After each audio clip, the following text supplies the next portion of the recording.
বাবা, বৌমা, আমিও তোমাদের সঙ্গে ইফতার করব। বাবা, তোমার বৌমা তোমাকে ইফতারি দেয়নি, তাহলে তুমি কেন আমাদের সাথে ইফতারি করবে বলো তো? হ্যাঁ বাবা, বৌমা তো ইফতারি দিয়েছে, কয়েকটা মুড়ি।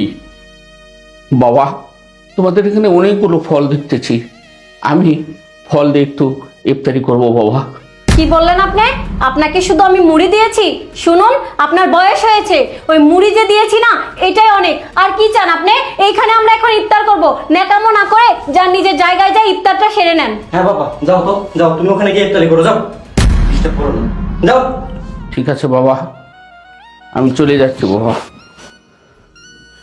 কিন্তু বাবা আশাব, তোর মনে আছে কি না, তুই যখন ছোট ছিলি তখন এই রোজার সময় বলেছিলে যে আমি বড় বড় একটা জিলাপি খাবো, আর সেই জিলাপি আমাদের গ্রামে কোথাও পাওয়া যায় না। আমি শহরে গিয়েছিলাম নেওয়ার জন্যে, কত কষ্ট করে সেই জিলাপিটা এনে তোমাকে আমি খাওয়াইছি বাবা। কিন্তু কিন্তু আমাকে শুধু শুকনো দুটো মুড়ি, বাবা এত সুন্দর সুন্দর ইফতারির আয়োজন তোমরা করছো, আমাকে বাবাকে দিলে না। ঠিক আছে, ঠিক আছে বাবা, আমি চলে যাচ্ছি, আমি মুড়ি দিয়ে ইফতার করব। বাবা, দাঁড়াও। বাবা, একটু আগে তুমি কি বললা? আমি যখন ছোট ছিলাম তুমি আমার সমস্ত আবদার পূরণ করেছো। তাই তো বাবা, আমি ভুলেই গিয়েছিলাম, আমি একদিন ছোট ছিলাম। বাবা, আমার ভুল হয়েছে বাবা, বাবা তুমি আমাকে ক্ষমা করে দাও। বাবা, তুমি চলো আমাদের সাথে ইফতারি করো, আসো বাবা। এই দাঁড়াও, তুমি এসব কি করছো? আমাদের সাথে ইফতার করবে মানে? তুমি দেখছো না কতদিন পর আমার বোনটা আমার বাড়িতে বেড়াতে আসছে, আমি ওকে একটু ফল ফ্রুট খাওয়াচ্ছি, আর অমনি তোমার বাবার খিদে বেড়ে গেছে, তাই না? তোমার বাবাকে আমি ইফতারি দিয়েছি, সে জায়গায় যে ইফতারি করুক, এখানে বসে ইফতারি করার মতো কোনো রাইট তার নেই। নূপুর, তুমি এটা কি বলছো? তোমার বোন যদি ইফতারি করতে পারে তাহলে আমার বাবা কেন পারবে না? উফ, তোমার বাবা একজন বৃদ্ধ মানুষ, তার বয়স হয়েছে যে। এই তো আমার বাবার সম্পর্কে একটাও বাজে কথা বলবে না। আমি এতদিন তোমার কুবুদ্ধি শুনে দিনের পর দিন আমার বাবার সাথে খারাপ ব্যবহার করেছি, তাকে ঠিক মতো খেতে দিইনি, তাকে চিকিৎসার ব্যবস্থা করিনি। এই যে আমার বাবা পুরাতন পোশাক আশাক পরে, আর আমরা কিনা দামি পোশাক আশাক পরি, অনেক কুবুদ্ধি শুনেছি। আর না, আমি আমার বাবার জন্য সব কিছু করতে পারি। বাবা, আমার ভুল হয়েছে বাবা, আমি এতদিন এই মানুষটার কথা শুনে তোমার সাথে অনেক খারাপ ব্যবহার করেছি বাবা।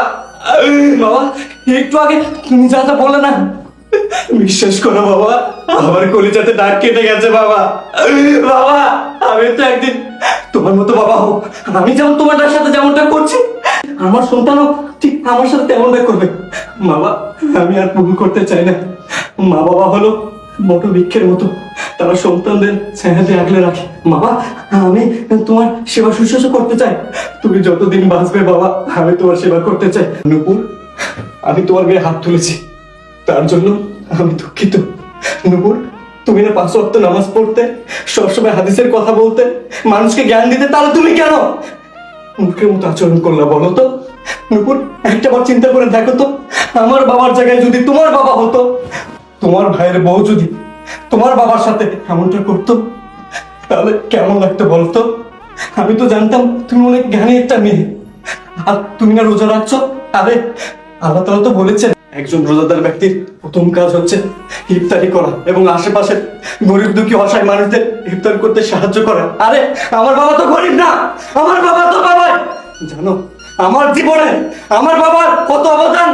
এই যে তুমি চাকরিজীবীকে বিয়ে করেছো না, তার পিছনে অবদান আমার এই বাবার। জানো ছোটবেলায় আমার মাকে হারিয়েছি, আমার মা বাবা বলতে আমার বাবাকে বুঝি। আমার বাবা জীবনে দ্বিতীয় বিয়ে পর্যন্ত করেনি। কেন করেনি জানো? তিনি ভেবেছিলেন তিনি যদি আরেকটা বিয়ে করেন, সে ঘরের স্ত্রী যদি আমার সাথে খারাপ ব্যবহার করে। আর অথচ কি দেখো, আমরা স্বার্থপর বেঈমানের মতো দিনের পর দিন আমার বাবাকে ধোঁকা দিয়েছি, তার সাথে খারাপ ব্যবহার করেছি। তুমি শান্ত হও, আমাকে তুমি ক্ষমা করে দিও, আমি সত্যি অনেক বড় পাপ করেছি। আমি বাবার সাথে যেটা করেছি আমার মোটেও ঠিক হয়নি এই কাজটা। বাবা, আপনি আমাকে ক্ষমা করে দেবেন। সত্যিই তো রোজার মাস, আমি তো রোজা রাখি, আমি তো নামাজ পড়ি, আমি তো ছোটবেলা থেকে এই শিক্ষা পাইনি। তাহলে আমি কেন মনে করতে পারিনি যে আপনি আমার শ্বশুর না, আপনি আমার বাবা, আর এই সব আপনার অধিকার আছে এইসবের উপর। বাবা, আমি ভুল করেছি বাবা, আপনি আমাকে ক্ষমা করে দেবেন। বাবা, আমি আপনার পায়ে ধরছি, আপনি যদি আমাকে ক্ষমা না করেন আমার এই নামাজ রোজা সব বিফলে যাবে বাবা। আপনি আমাকে ক্ষমা করে দেন। বৌমা, আমি ক্ষমা করে দিলাম বৌমা। বৌমা হলো ঘরের লক্ষ্মী। চলো একসঙ্গে আমরা সবাই মিলে বাবা, বাবা যাও যাও, তুমি ভিতরে যাও বাবা। বাবা খাও।